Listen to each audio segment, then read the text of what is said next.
नमस्कार, आधुनिक दौर के मंच पे आपका स्वागत है। आज जो हमारे साथ हस्ती बैठे हैं, इनका परिचय देना बहुत ही छोटी बात है। ये राजनीति के उस घराने से ताल्लुक़ रखते हैं जो देश में बहुत ही प्रतिष्ठित हैं।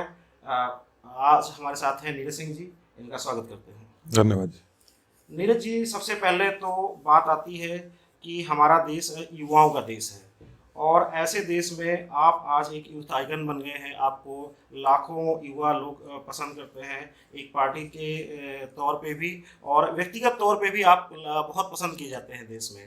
तो आप बहुत दिनों से पार्टी में एक ज़मीनी तौर पे एक कार्यकर्ता के तौर पे कार्य कर रहे हैं और आप बहुत बड़े एक राजनीतिक घराने से ताल्लुक़ रखते हैं। फिर भी इतने सालों से आप एक ज़मीनी तौर पे कार्यकर्ता की तरह कार्य करते हैं और दिन रात आप अपना लखनऊ से लेकर गाज़ियाबाद तक पूरा काम किया है। तो अभी तक आपने कभी पद या किसी इलेक्शन के बारे में क्यों नहीं सोचा? देखिए मुकेश जी, पहली बात तो यह है कि मैं किसी राजनीतिक घराने का नहीं हूँ। मेरे पिता मनीराज नाथ सिंह जी एक किसान पुत्र थे और सामाजिक जीवन में हम सब लोग कार्य कर रहे हैं। हम कर्म धर्म वचन नाम से भी नीरज अर्थात कमल है। कमल की विचारधारा जिसमें समाज को अपने आप को हमको समर्पित करते हुए चलना है। इसके लिए आवश्यक नहीं है कि केवल हम पद की कोई प्राप्ति करें तो ही हम समाज के लिए कुछ कर सकते हैं। अगर आपने अपनी पार्टी के विजन को, अपनी मूल को समझ लिया जिसकी वजह से आपको संगठन के अंदर कार्य करने का अवसर मिल रहा है, तब मुझे लगता है कि फिर पद छोटा हो जाता है और जो ध्येय है वो ज़्यादा महत्वपूर्ण हो जाता है। आज पार्टी के अंदर काम करते हुए सभी कार्यकर्ताओं के साथ जन जन तक पार्टी के कार्यक्रमों को पहुंचाना और साथ ही साथ सरकार की योजनाओं के बारे में बताकर उनको लाभान्वित करना, और जो गरीब तबका है, जो गांव गली कूचों मजदूरों तक जो आज योजनाएं जिससे उनको लाभ पहुंच रहा है, ये काम अपने आप में मुझे लगता है कि हम लोग ईमानदारी से करते रहे, अपना छोटा छोटा गिलहरी भर का प्रयास करते रहे तो देखिएगा एक साथ पूरा का पूरा भारत खड़ा हुआ दिखाई देगा और वैश्विक मंच पर हम विश्व गुरु के रूप में स्थापित हो सकते हैं। जी, बिल्कुल सही फरमाया आपने। नीरज जी, आपके बारे में एक बात और कही जाती है तारीफ के लिए कि आप अपने प्रत्येक कार्यकर्ता को बाकायदा उसको नाम से जानते हैं और छोटे से छोटा कार्यकर्ता आपके पास आता है, अपनी समस्याएं बताता है और आप उसकी समस्याओं का काफ़ी हद तक उसका सॉल्व करते हैं उन समस्याओं का। इस तरह से इतने लाखों कार्यकर्ता आपसे जुड़े हैं और इस तरह से एक एक को नाम और शक्ल से याद करना बहुत ही मुश्किल कार्य होता है। लेकिन आप जैसी शख्सियत एक कार्यकर्ता को नाम से बुलाते हैं तो उनके लिए बहुत ही गरिमामय बात हो जाती है। कैसे कर पाते हैं आप अपने कार्यकर्ताओं के बीच? देखिए, मैंने जैसे कहा कि हमारे पिता एक बहुत ही हम्बल बैकग्राउंड से आए। उन्होंने परिवार के अंदर यही संस्कार दिया, जैसे आप भी देखते होंगे कि पिक्चरों से लेके सामाजिक जीवन में किस तरीके से राजनेताओं के बेटों के बारे में लोगों का कंसेप्शन है, लोग किस प्रकार से लोग उनको पोर्ट्रे करते हैं। उन्होंने ये संस्कार दिया कि हम एक साधारण व्यक्ति के रूप में भी किस प्रकार से समाज में योगदान कर सकते हैं, अपने आप को सहज, अपने आप को सुलभ रखते हुए। उसी संस्कारों ने हमको ये शिक्षा दी है कि हम कार्यकर्ता केवल किसी पार्टी के कोई नुमाइंदे ही नहीं, वो हमारे परिवार के सदस्य के रूप में हैं। मैंने अपने नाम के बारे में बताया, शायद इसी वजह से नाम हमारा नीरज और बड़े भाई का पंकज है कि हम सब लोग कमल के ही हैं। और जैसा कि आपका लखनऊ से एक खास जुड़ाव रहा है, लखनऊ में आपने महानगर बॉयज़ से पढ़ाई की, इसके बाद आप इंदौर गए और इसके बाद आपने लंदन जाके इंजीनियरिंग और एमबीए की पढ़ाई की। इसके बावजूद, इतना पढ़ाई करने के बावजूद फिर आके आपने भारत में नौकरी से शुरुआत की अपनी। आपने पार्टी से नहीं जुड़े, आपने बेसिक सीखने के लिए, आपने सामान्य जीवन को जीने के लिए आपने नौकरी से शुरुआत की। तो उन दिनों की कुछ बात बताएं। अच्छा समय था। आज जिस प्रकार से मैं आपके सामने कुर्ते पजामे में बैठा हुआ दिख रहा हूँ, उस समय मैं शर्ट और टाई में रहता था और हम लोग मार्केटिंग की टीम में थे। तो यह हमारा काम था कि किस तरीके से हमारे जो कंपनी है उसका बिजनेस हम बढ़ाएं और एक टारगेट ड्रिवन एम्प्लॉय की तरह हम लोग काम करते थे। हम लोग को एक टारगेट मिलता था, उसको अचीव करते थे। जैसे एक कार्यकर्ता के रूप में हमको एक मिशन दिया जाता है, उसी तरीके से जब कॉर्पोरेट में हम काम करते थे, नौकरी करते थे, तो उस ध्येय को पूरा करते थे। और जब महीने का 8वें दिन जब तनख्वाह मिलती थी तो उसको माता पिता को आधा समर्पित करते थे और बाकी दोस्तों के साथ आनंद करते थे। बहुत सही भाई, जैसा कि आपने सुना कि इन्होंने, नीरज जी ने बिल्कुल एक सामान्य इंसान की तरह जीवन जिया, एक सामान्य कार्यकर्ता की तरह हमारे बीच रहकर, हमारे लखनऊ, हमारे गाजियाबाद और देश प्रदेश के सभी हिस्सों में जाकर पार्टी का प्रचार करते हैं और एक सामान्य कार्यकर्ता के साथ कंधे से कंधा मिला के कार्य करते हैं, ना कि ये कोई विशेष पद या विशेष स्थिति में बैठ के कार्य करते हैं। और इसके अलावा नीरज जी कुशल राजनेता होने के साथ साथ, दिलों पे राज करने के साथ साथ एक अच्छे प्लेयर भी हैं। इनके बारे में बहुत कम ही लोग जानते होंगे अभी तक कि बैडमिंटन खेलने के साथ नीरज जी ने फुटबॉल में भी एक अच्छा स्टेट लेवल पे गेम खेला। जरा बताएंगे अपने खेलों की अभिरुचि के बारे में। देखिए, मुझे लगता है कि मन, मस्तिष्क और शरीर तीनों का अगर आपको अलाइन करना हो और तीनों को मिलाना हो तो खेल एक बहुत सुंदर माध्यम है। और जो खेलता है, मैं समझता हूँ उसके अंदर कंपटीशन की भावना होती है और स्वस्थ कंपटीशन की भावना होती है। वो कहीं ना कहीं उसके अंदर ईमानदारी का पुट भी खेल देता है। मैं स्पोर्ट्स में रहा, फुटबॉल खेला मैंने स्टेट लेवल तक, और मैं बैडमिंटन में भी मैंने स्टेट लेवल तक रिप्रेजेंटेशन किया है। पर मुझे ये बात कहते हुए मैं इसमें ये भी जोड़ना चाहूँगा कि खेलों के प्रति हमारे क्षेत्र में कुछ उदासीनता है। खेल को जो स्थान देखना चाहिए उस प्रकार से हम उसको वो स्थान नहीं दे पा रहे हैं। आज जितने भी आप विकसित देश देख लीजिए, आज सबसे ज़्यादा ओलंपिक्स में मेडल उन्हें प्राप्त होते हैं, या फिर ये कह लीजिए कि जो सबसे ज़्यादा मेडल प्राप्त करते हैं वो सबसे ज़्यादा विकसित है। कहीं ना कहीं हमको अगर पूरी सर्वांगीण विकास करना है अपने देश में तो खेल की भी एक महत्वपूर्ण भूमिका होनी चाहिए।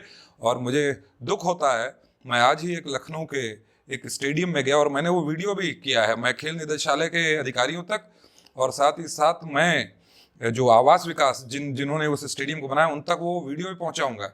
दुख हुआ, वहाँ पर एक स्टेडियम जो 1992 से अंतर्राष्ट्रीय सुविधाओं से लैस था, वहाँ पर पीएससी की बटालियन वहाँ रह रही है, वहाँ शादी ब्याह के लिए लोग उसको स्थान को दे रहे हैं, आवास विकास 60,000 उससे किराया ले रही है। खेल का जीवन में एक बहुत बड़ा योगदान है। मैं भी खिलाड़ी रहा हूँ तो मुझे इस बात का गर्व है। बहुत अच्छी बात कही आपने। खेल का हमारे जीवन में बहुत महत्व है और एक स्वस्थ तन में ही एक स्वस्थ मन वास करता है, जैसा कि कहा जाता है। इसके साथ साथ नीरज जी, हमने ये भी सुना है कि खेल कूद के साथ आप में और भी कई व्यक्तित्व हैं, जैसे आप गाने के भी शौकीन हैं और आपने एक दो म्यूजिक एल्बम में अपनी आवाज़ भी दी है। नहीं, मैं म्यूजिक एल्बम में मैंने आवाज़ नहीं दी है।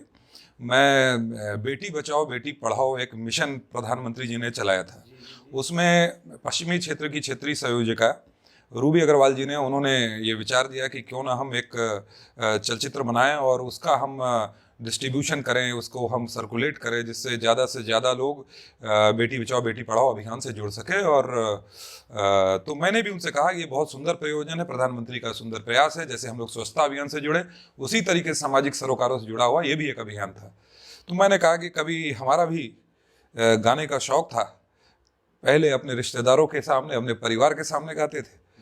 तो उन्होंने मुझे कहा भैया आप इसमें अगर देंगे तो ज़्यादा से ज़्यादा लोग इसको से जुड़ेंगे। तो मैंने गाया और वो गाना अच्छा बन निकला और आज मुझे बहुत हर्ष है कि करीबन 25 लाख से ज़्यादा लोगों ने उस चलचित्र को देख लिया है यूट्यूब पर। बहुत और मैं चाहूँगा आप सभी देखें। पंछी नाम से है बेटी बचाओ बेटी पढ़ाओ अभियान का, बहुत सुंदर है और बहुत मैसेज दे रहा है। अगर कुछ चंद लाइनें आपको उस गाने की याद हो तो 2 लाइनें हो जाएंगी जी। अभी तो मैं कोरोना से ही अभी भी जंग लड़कर अभी स्वस्थ हुआ हूँ। गले की वो स्थिति नहीं है अभी, मन की भी वो स्थिति नहीं है, पर निश्चित रूप से आपको कैमरे पर नहीं व्यक्तिगत रूप से सुनाऊंगा मुकेश जी। बिल्कुल, जैसा कि नीरज जी अभी बताया कि अभी कोरोना से उभरे हैं और बहुत ही मतलब खुश मिजाज है नीरज जी। इनकी एक मुस्कान से लाखों युवाओं की कई समस्याएं सॉल्व हो जाती हैं। इसके साथ साथ जो कोरोना काल में खुद उभरना, इसके साथ साथ इन्होंने लाखों लोगों की लखनऊ में मदद की, लखनऊ के अलावा गाजियाबाद में भी लोगों की मदद की। और आज भी कोई भी कार्यकर्ता इनके पास पहुंचता है तो जमीनी स्तर पे कार्यकर्ता के साथ खड़े होकर लोगों की मदद करते हैं। इसी क्रम में रक्षा मंत्री राजनाथ सिंह की प्रेरणा से नीरज जी ने लखनऊ में कंबल वितरण का प्रोग्राम किया और बृहद स्तर पे किया, जो इस चतुर्थी ठंड में लाखों गरीबों तक कंबल पहुंचे। इसके लिए पूरा श्रेय नीरज जी को जाता है। इस बारे में आप बताइए, जो ये आपने कंबल वितरण किया, ये कहाँ से आपके मन में शोध आया और इस तरह से बृहद स्तर पे, इतने बड़े स्तर पे अभी तक लखनऊ में कभी कंबल वितरण नहीं हुआ, लेकिन आपके आदरणीय राजनाथ सिंह जी के और आपके प्रेरणा से काफ़ी बृहद स्तर पे जो कंबल वितरण। जी, ये कोरोना काल एक इतनी बड़ी वैश्विक महामारी, उसका प्रभाव पूरे विश्व पर था, तो हमारे लखनऊ पर भी था। उस समय कई लोग ऐसे भी थे जिनके खाने पीने की भी बड़ी समस्याएं हो गई थी। उस समय हमारे सभी कार्यकर्ता बंधुओं ने एक टीम बनकर काम किया। मुझे गौरव है इस बात का कि भारतीय जनता पार्टी का हर एक कार्यकर्ता, जब लोगों के मन में कोरोना का डर बना हुआ था, उस समय वो समाज के लिए काम करने के लिए अपने प्राणों की बिल्कुल चिंता किए हुए एकदम क्षेत्र में जुटे हुए थे। और आप देख लीजिए दूसरी पार्टी के नेता, वो आज भी क्वारंटाइन है और उनके नेता आज भी आइसोलेट हैं। आज भारतीय जनता पार्टी का कार्यकर्ताओं ने कम से कम नहीं तो, और उनके अनुवांशिक संगठनों ने मिलकर करीबन 50 लाख पैकेट खानों के बांटे। और माननीय राजनाथ सिंह जी के माध्यम से भी और CSR के माध्यम से जोमेटो ने, हमारे कृष्ण सुधा मूर्ति जी के फाउंडेशन ने भी लखनऊ में काम किया, और हमारे मुख्यमंत्री जी की प्रेरणा से कई जगहों पर कम्युनिटी किचन चले। और तो और कार्यकर्ताओं ने जब अपने घर में रोटियां अपने लिए बनाई तो किसी गरीब के परिवार के लिए बनाई। मुझे बहुत गौरव होता है कि हम इस संगठन में एक परिवार के रूप में समाज को काम के बीच में काम कर रहे हैं। और अब कंबल वितरण का कार्यक्रम, ठंडी का कार्यक्रम है। ठंडी में जो है, जो लोग सिकुड़ ठिठुर रहे हैं तो उन तक कंबल पहुंचाने का काम कर रहे हैं, और गर्मी में हम प्याऊ लगाने का भी काम करेंगे। तो एक प्रतिनिधि की जो एक असली भूमिका होती है, वो अपने क्षेत्र को एक परिवार के रूप में और उसको सबको साथ में लेकर चलने की होती है, वही काम हम कर रहे हैं।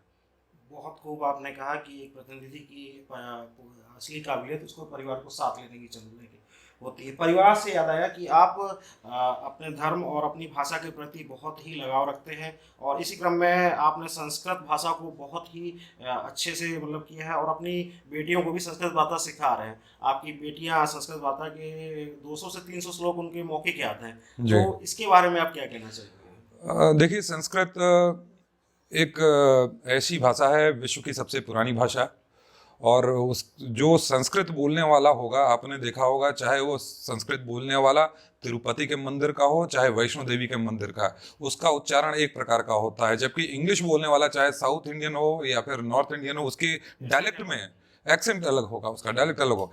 तो एक बहुत ही मैं कहूँगा कि अपने आप में संपूर्ण भाषा है। और हम भारत देश में हैं, इस संस्कृत के बारे में हमको जानने समझने का ज़्यादा मौका है।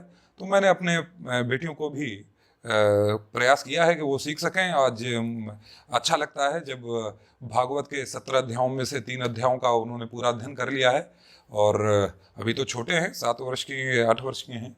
अब मुझे लगता है कि जब तक वो पूरी तरह से बड़े हो जाएंगे, तब तक पूरे भागवत का अध्ययन वो संपूर्ण करेंगे। जैसा कि आप सभी देख रहे हैं कि आज जहाँ हमारे अपने बच्चों को हम इंग्लिश की तरफ भागाते हैं और मैकाले पद्धति की तरफ दौड़ रहे हैं, वहीं हमारे बीच नीरज सिंह जी हैं जो अपनी बेटियों को भारतीय सभ्यता से जोड़कर भागवत के अध्याय और श्लोक याद करवा रहे हैं। ये भी एक अपने धर्म और अपने देश से जुड़ने की एक मजबूत नींव है, और बहुत ही अच्छी बात है कि बचपन से ही बच्चों में जो संस्कार आपको मिले, आप उनको अपने बच्चों में ट्रांसफ़र कर रहे हैं, बहुत ही अच्छी बात है।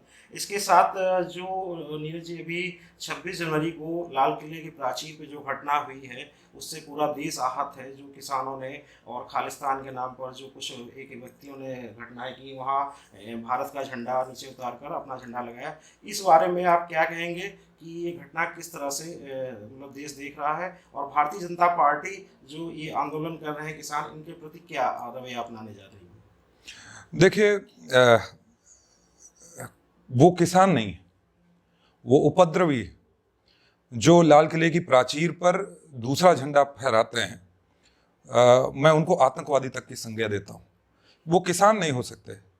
किसान तो वो है जो अपना सीना चीर कर जो मिट्टी में से फसल उगाता है, जिससे हर एक व्यक्ति जो है सुख खुशहाली सुख से रह सके। किसान वो है। किसान वो नहीं है जो लाल किले की हमारी आन बान शान पर वो जो हमला करे। किसान वो नहीं है जो ट्रैक्टरों पर चढ़कर हमारे जवानों पर चढ़ने का प्रयास करे, वो किसान नहीं हो सकता।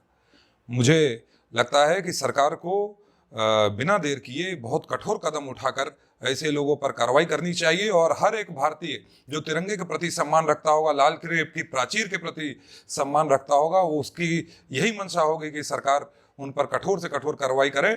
और किसानों के अंदर जो भ्रम की स्थिति पैदा कर रहे हैं, और कई वहाँ पर ऐसे लोग जो बिना कुछ जाने समझे उनके इस पूरे जो भ्रम की स्थिति बनाई है उसमें जो आज भ्रमित हो गए हैं, मैं उनसे भी आह्वान करता हूं कृपया वो समझें कि सरकार ने, मोदी जी जो एक चौकीदार के रूप में इस देश को आगे बढ़ाने का काम कर रहे हैं, वो एक ऐसा कानून लेकर आए हैं जो किसानों को आगे आने वाले समय में जब वो मार्केट में जाएंगे, जब वो बाजार में जाएंगे, तो नए विकल्प उनको देने का काम करेगा, उनको पूरे वैश्विक बाजार से उनका साक्षात्कार कराने का काम करेगा। और जो आय दुगनी करने की बात हम लोग भाषणों में करते थे, अब वो जमीनी स्तर पर होते हुए दिखेगा। तो मैं उनसे ये कहूंगा कि वह भी, सरकार ने कहा है, सरकार ने तो यहाँ तक कह दिया कि हम 1.5 साल तक होल्ड कर देते हैं, फिर देखिए पूरी तरीके से उसके बारे में जान समझ लें, और कृपया ऐसे उपद्रवियों के जो मैलिशियस कैंपेन है उसका हिस्सा न बने। मतलब कहने का तात्पर्य ये, किसानों का आंदोलन कम है, इसमें किसानों के आंदोलन के नाम पे जो अपोजिशन की पार्टियां हैं और जो भी उपद्रवी हैं, ये अपना उल्लू सीधा क्या ये सत्य नहीं है कि जो लोग इस पार्टी के, जो इस पूरे आंदोलन के प्रमुख चेहरे बने हुए हैं, कोई किसी पार्टी से लड़ा है तो कोई किसी पार्टी से लड़ा है, और उन पार्टियों से लड़ने के बाद जनता ने उनकी जमानत जब्त की है। आज वो आंदोलन का हिस्सा बनकर अपनी किसानों के नाम पर अपनी रोटियां सेकना चाह रहे हैं, अपनी राजनीति को जिंदा करना चाह रहे हैं। ये मुझे लगता है ये राष्ट्र उन्हें कभी माफ नहीं करेगा। बिल्कुल सही कहा, ये राष्ट्र माफ नहीं करेगा, क्योंकि लाल किले पे झंडा भारत का उतार कर और अपना झंडा फहराना ये किसी आपराधिक कृत्य से कम नहीं है। इसी के साथ नीरज जी, आप जैसे कि आपके जो भी कार्यकर्ता हैं, या आने वाला समय जो इलेक्शन है उत्तर प्रदेश में, इसमें अपनी भूमिका कहाँ देखते हैं? देखिए, भूमिका तय करना पार्टी संगठन का कार्य है।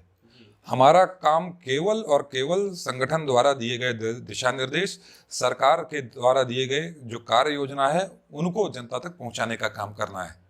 एक कार्यकर्ता के रूप में आप जनता के बीच में जब इन विषयों को लेकर जाएंगे, और जब आप कोई, मैंने जैसे कहा कि एक सकारात्मक परिवर्तन दिखेगा, तो अपने आप ही जो योगदान हम सबको अपने इस देश के प्रति देना चाहिए वो स्वतः होता चला जाएगा।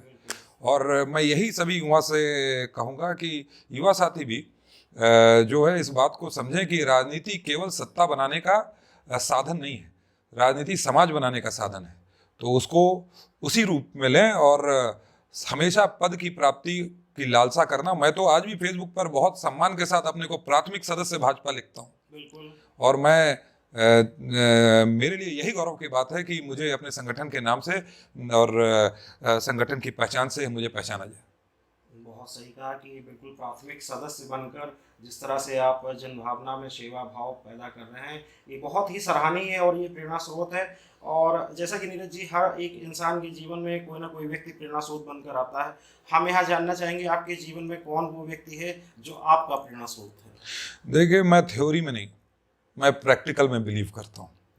और प्रैक्टिकल मैंने अपने पिता को, और हर एक बच्चा अपने माँ बाप के अंदर अपना सबसे बड़ा गुरु देखता है, और वो जो सिखाते हैं सही पथ पर हर माँ बाप चाहते हैं कि अपने बच्चे को बढ़ाएं, उनमें अच्छी आदतें आएँ, वो समाज में कुछ अच्छा कर सके। चाहे वो केवल राजनीति नहीं, कोई साधारण सी आप नौकरी भी करके आप समाज में अपना योगदान कर सकते हैं। आप डेंटिस्ट के रूप में, चाहे वो डॉक्टर के रूप में, चाहे इंजीनियर के रूप में, चाहे मैनेजर के रूप में, आप जहाँ पर भी जिस क्षेत्र में हैं, अगर आप में कुछ निर्माण करने की दिशा में सोच रहे हो, तो मुझे लगता है कि आप अपने देश के प्रति योगदान दे रहे हैं। तो मैं तो अपने जीवन में अपने माँ बाप को अपना सबसे बड़ा रोल मॉडल मानता हूँ, और साथ ही साथ ऐसे सभी लोग जिन्होंने अपना सर्वस्व लगाने का काम किया है इस देश को मजबूत करने में। शायद इंडिया गेट पर आप चले जाएं तो बड़े छोटे छोटे अक्षरों में उनके नाम लिखे हुए हैं, जिन्होंने इस देश के लिए अपने सर्वस्व लगाने का काम किया। मैं उन सब को अपना प्रेरणा स्रोत मानता हूं, जिन्होंने कहीं ना कहीं अपने आप को, क्योंकि हम एक खुले और एक स्वस्थ वातावरण में हम सब लोग सांस ले पा रहे हैं, ऐसे सभी लोगों को मैं अपना प्रेरणा स्रोत मानता हूँ। जैसा कि आपने बताया कि नीरज जी का मतलब कमल और पंकज जी का भी मतलब कमल। नीरज जी, आज आप राजनीति जब नहीं कर रहे होते हैं, उस दौरान आप क्या करते हैं? अपने समय में किताबें पढ़ते हैं, गाना गाते हैं, खेलते हैं? उस समय को आप कैसे व्यतीत करते हैं जब आप राजनीति में नहीं होते हैं? देखिए, मैं बाकी समय तो मेरा यही रहता है कि परिवार के बीच में, और पढ़ाई लिखाई करने की इच्छा तो होती है, पर सही बताऊं तो मैं झूठ नहीं बोलूँगा, ये आदत छूट सी गई है।